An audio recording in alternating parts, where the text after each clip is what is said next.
Iblis apapun yang memaksa Andrew Golota melakukan itu di ring, dia tak bisa menahannya. Dia hilang kendali. Bayangkan ini, raksasa setinggi 2 meter, sang penghancur profesional. Pria yang namanya menebar teror di seluruh divisi kelas berat, memohon panik untuk keluar dari ring. Kenapa? Karena di malam dingin Michigan tahun 2000 itu, dia tidak masuk ring untuk melawan petinju.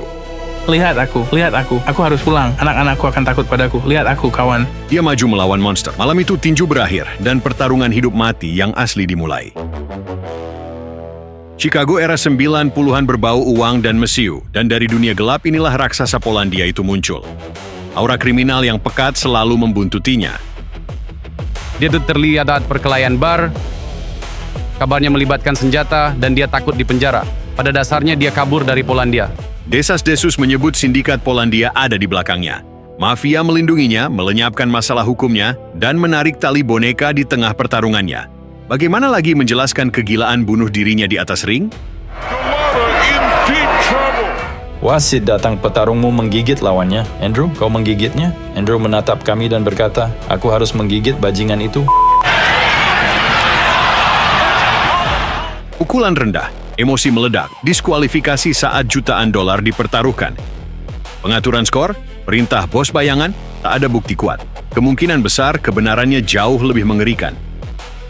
Golota bukan pion siapapun. Dia murni psikopat tak terkendali dengan mental yang hancur. Tapi aura mafia ini membuatnya makin seram. Dan malam ini, iblis Chicago itu akan masuk kandang bersama satu-satunya pria di bumi yang lebih gila darinya. Saat itu, tak ada sisa Tyson yang disiplin. Penjara, skandal, telinga putus. Sekering di kepalanya putus. Dia telah bermutasi. Aku akan merobek jantungnya. Aku yang terbaik dan aku buas. Aku mau jantungmu. Aku mau memakan anak-anaknya. Penonton tak lagi mengharapkan tinju darinya. Mereka haus melihat binatang buas ini lepas dan meremukkan tulang. Konferensi pers sebulan sebelum laga, Golota tenang, dingin, dan bercanda. Jadi ada yang bilang sakit aku sorot itu yang nggak benar ya, tahu nggak? Sebenarnya tuh siap. Aku mandi kayak 3 kali sehari, tahu nggak? Jadi percaya deh sama aku. Lalu, telat 3 jam, Tyson menerobos masuk. Tingkat radiasi di ruangan naik ke level kritis. Ini bukan lagi atlet, ini Bruce Banner. Kehilangan kendali atas monsternya di depan pers. Dia melompat ke meja, merobek bajunya, dan melontarkan monolog mengerikan. Aku minum Zoloft agar tak membunuh kalian semua. Mereka mencekokiku pil karena takut. Aku beringas, kadang aku kejam dan kasar, tapi itu karena masa laluku. Hei, siapapun, lihat hidupku, lihat aku. Aku dipermalukan. Penghinaan, degradasi, dan semua hal buruk lainnya, itu negatif, kan? Saat diingatkan soal taktik kotor Golota, Hook dalam diri Mike hanya menyeringai. Gue harap ada bajingan yang berani nyerang gue. Iya, serang aja. Gue harap dia lakuin itu. Siap tempur habis-habisan. Tak ada lagi konferensi pers. Tak ada ancaman kosong. Hanya 2 psikopat terkunci di kandang The Palace of Auburn Hills. Waktu perhitungan akhirnya tiba. Okay, gentlemen, let's do it right. Touch them up. Composure under pressure. Here we go. Golota mulai dengan cerdas. Jaga jarak, mainkan jab, mencoba menahan badai yang datang. Tapi kau tak bisa menghentikan ledakan nuklir dengan jab. Another overhand right by Tyson that got him a lot of his first round. Tyson, as usual, comes out winging. Hand right on the nose, a right hand. Without his right yet. A lot of standing. He's up.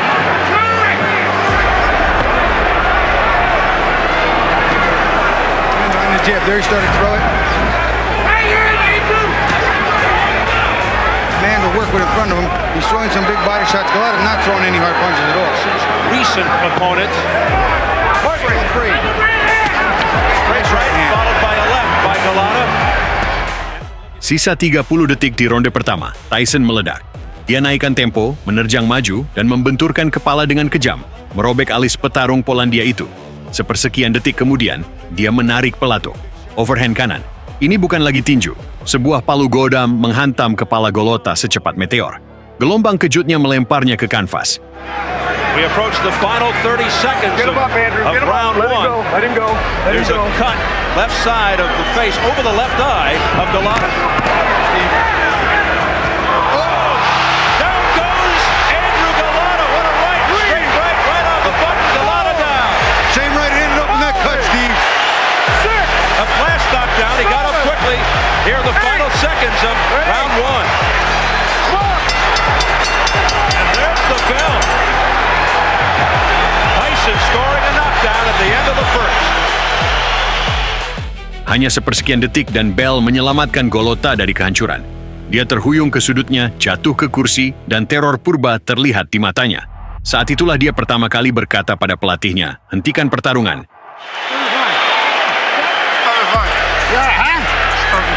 Come on, let's go. Galata down at 2:47 of round one. Ronde 2, Tyson sudah mencium bau darah. Dia menerjang maju, menghujani Golota dengan pukulan monster. Golota bertahan. Dia membalas, tapi dia sadar apa yang tak dilihat penonton. Setiap pukulan dari Hulk ini menghancurkannya dari dalam. There's another right hand. Galata's chin withstanding that, but how much more can he take? Tyson again jumping all over. A left hook, then he shoots to the body. That right just missed by Tyson. High break. The second round. But the overhand right just missed with that overhand. 240 pounds into position for the final knockout. Throwing the pass for the end zone. Okay. See, Galata slapping here. He can't hurt Mike with that. He's going back. And he seems fearful to throw his right hand for fear of what might be coming back. High break. Get him up. That was an accident. You Mike okay? showing these little over anxious. Here, that big right hand got him over. Bell berbunyi. Akhir ronde 2. Dan terjadilah momen yang akan abadi dalam sejarah tinju. Alih-alih ke sudutnya, raksasa itu mulai mondar-mandir panik di ring. Tak ada lagi petinju dalam gerakannya. Hanya kepanikan murni pria yang mencari pintu keluar. Dia abaikan teriakan pelatihnya. Wasit menghadangnya. 1 menit belum habis, kembali ke sudutmu. Golota menyingkirkan wasit. Aku menyerah. Pelatihnya yang marah mencoba memaksa masuk pelindung mulut. Tapi Golota mengatupkan giginya. It's over! He's done it again! Galata quits! Look at this! Oh, I don't think he wants to go on! Saat aku mencoba memasukkan pelindung mulut itu, harusnya kumasukkan saja ke pantatnya. Ku bilang, Andrew, jangan lakukan ini pada dirimu, dan dia tak mau dengar apapun. Dia mendorongku. He's excited. He's upset. And I'll tell you what. Kurasa ada sesuatu di pikirannya dan dia langsung blank. Until you taste the power of a puncher like a Tyson. Sementara itu, di sisi lain ring, Tyson mengamuk. Wajahnya berkerut oleh kebencian purba. Timnya bergelantungan menahannya dengan seluruh berat badan, mencoba menahan monster yang putus asa menghabisi mangsanya. Golota berbalik dan pergi.